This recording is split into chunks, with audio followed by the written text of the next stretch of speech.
कारण मैं যে আপনার সাথে প্রতিজ্ঞাবদ্ধ তার মানে কি দৈবকীর সন্তান জন্ম হয়েছে হয় মহারাজ এই দৈবকীর প্রথম সন্তান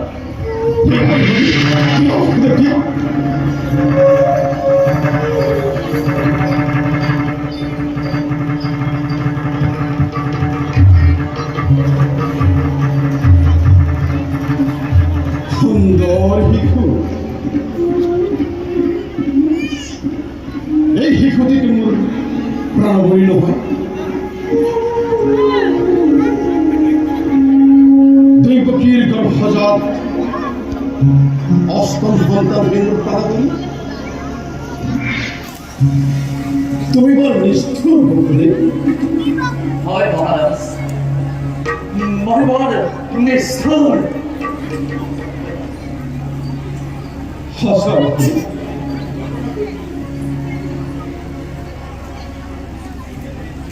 বর্তমান দৈবকীর অবস্থা এটি হয়তো সত্যি মাত্র খোলা করা কার্যকর দৃশ্য কেমন যে করো কেমন যে বেদনাদায়ক তা তুমি কেনে করে বুঝিবা তা তুমি কেনে করে বুঝিবা মহারাজ জুয়া এই সন্তানটি দৈবকীক ঘূৰাই দিয়ালে মহাৰাজ এয়া তোমাৰ সত্যনিষ্ঠাৰ জগতে আজি বুজাও পুত্ৰ স্নেহতকৈ সত্যনিষ্ঠাহে মহান কিন্তু মনাতে ৰাখিব খোজে দৈবকীৰ গৰ্ভজাত অষ্টম সন্তানহে মোক পাব পাৰি যেই মুহূৰ্ততে দৈবকীৰ গৰ্ভজাত অষ্টম সন্তানটি ভূমিষ্ঠ হ'ব সেই মুহূৰ্ততে মোক প্ৰদান কৰিব লাগিব বেশ বেশ মহাৰাজ আপনি আপনি বড় দয়ালু গতিকে মই বিদায় কৰিছো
দয়া কৰে আসন গ্ৰহণ কৰুন।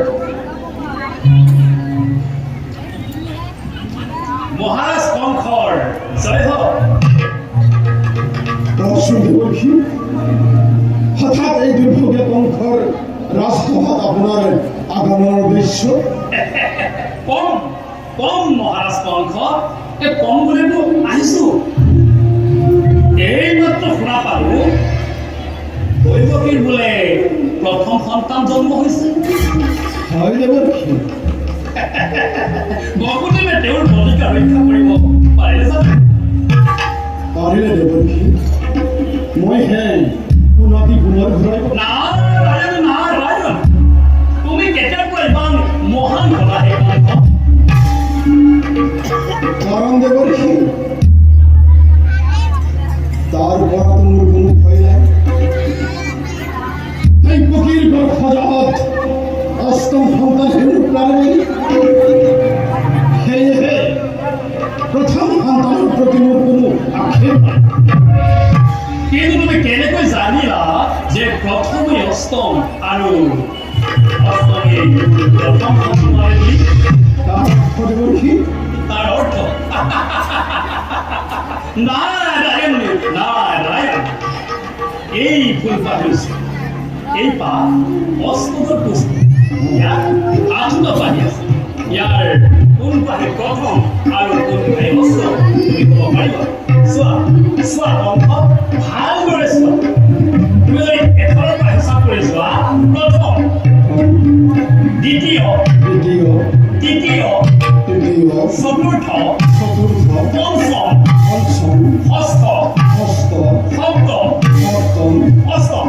অষ্টম আৰু যদি তুমি এইফালৰ পৰা গণনা কৰা অষ্টম অষ্টম সপ্তম সপ্তম ষষ্ঠ ষষ্ঠ পঞ্চম পঞ্চম চতুৰ্থ চতুৰ্থ তৃতীয় তৃতীয় দ্বিতীয় দ্বিতীয় প্ৰথম অষ্টম অষ্টম প্ৰথম প্ৰথম অষ্টম অষ্টম অষ্টম অষ্টম প্ৰথম প্ৰথম অষ্টম অষ্টম প্ৰথম প্ৰথম অষ্টম অষ্টম অষ্টম প্ৰথম ভালদৰে চোৱা। অষ্টম অষ্টম প্ৰথম প্ৰথম অষ্টম অষ্টম প্ৰথম প্ৰথম প্ৰথম প্ৰথম প্ৰথম প্ৰথম প্ৰথম প্ৰথম অষ্টম অষ্টম অষ্টম অষ্টম প্ৰথম অষ্টম অষ্টম অষ্টম দেবৰ্ষী শুনা পূৰ্ব জন্মত তুমি কাললৈ আছিলা। ভগৱানৰ কোচ সপ্তম দেশ তোমাৰ নিধন হৈছিল আৰু এইবাৰ ভগৱানে দৈৱকীৰ গৰ্ভত তোমাৰ নিধনৰ বাবে অষ্টম পুত্ৰৰূপে জন্মগ্ৰহণ কৰিব। আৰু শুনা সমগ্ৰ মথুৰাবাসী আজি তোমাৰ বিদ্ৰোহ হৈ গৈছে। আনকি তোমাৰ বৃদ্ধ পিতা উগ্ৰসেন মোৰ পিতা উগ্ৰসেন তোমাৰ বৃদ্ধ পিতা উগ্ৰসেনো ইয়াত সহযোগ কৰিছে। তুমি কাকো দয়া নকৰিবা, কাকো ক্ষমা নকৰিবা। এফালৰ পৰা যাকেই য'তেই পৰা কংস তুমি গ্ৰহণ কৰা। তুমি কাকো দয়া নকৰিবা, ক্ষমা নকৰিবা। এফালৰ পৰা যাকেই য'তেই পৰা এফালৰ পৰা যাকেই য'তেই গ্ৰহণ কৰা। মই এতিয়া আহিলোহে এফালৰ পৰা যাকেই য'তেই পোৱা বধ কৰা কংস বধ কৰা। মই এতিয়া আহিলোহে নাৰায়ণ নাৰায়ণ। অষ্টম প্রথম প্রথম অষ্টম অষ্টম প্রথম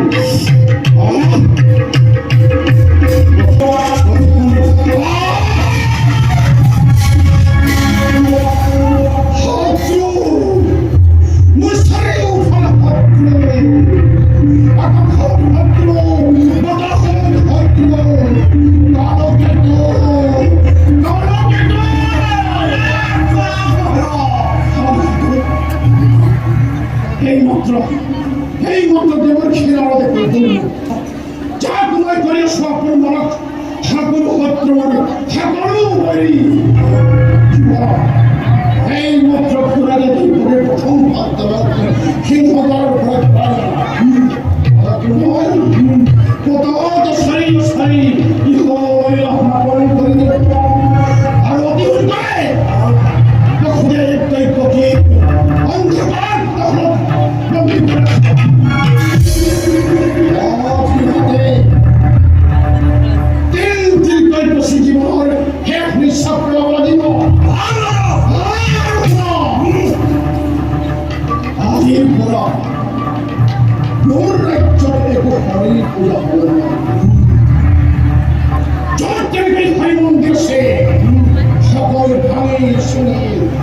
তোমাৰ আৰু তাত থকা পূজাৰীবিলাকক ধৰি আনি অন্ধকাৰ পদাখনত নিক্ষেপ কৰিবা।